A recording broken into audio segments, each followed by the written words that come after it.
With all the diets out there, it can be very difficult to know which is the best diet for you. If I'm honest, there are a lot of diets out there, and a lot can be very confusing. Even I don't understand all of them. There's so many, we could be here for hours talking about how many different ones there were. Now, we're not talking about short diets so as to get lean quickly for a holiday or some special event. We're talking about diets that are going to be best for you in the long term. As regards to long term, what's the best diet for you? In short, it is the diet that is maintainable for you. Because really, if you want to lose weight or gain muscle, whatever your goal is, you need to have a diet that you can maintain through your everyday life. Because typically, if you do a diet that is going to, let's say, lose weight quickly in a more extreme way, that isn't maintainable. Typically, you find people end up gaining that weight back very quickly after they stop that. Now, credit to Jeff Nippard for bringing out this study in his video. You may have heard of the show The Biggest Loser.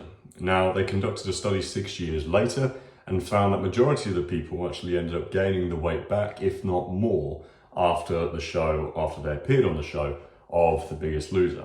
What does that tell you?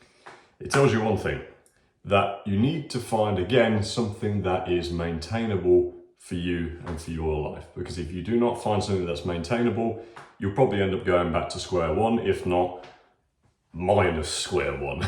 So ideally, it's finding something that you can do every day in the long term to effectively have a new lifestyle so as to progress continually. Personally, having tried several different diets over time, but not everything, I have found that by doing something maintainable, it has definitely helped with the results in long term. And also it helps with your mind, because at the end of the day, there is going to still be some not so great foods that you want to try or you want to have. And you typically end up missing out on a lot of things. Now, obviously, if you're in some sort of competition, that's a different ballgame. That's a whole other side of kind of dieting. But here, again, we're talking about maintaining a diet for general life. At the end of the day, we can't always be, or we can't all be, something in single-digit body fat percentage. And really, it's not completely healthy to be such low body fat all the time. So the whole idea is keeping it within balance. Because if you keep something in balance and you keep your diet in balance, and as well as your training,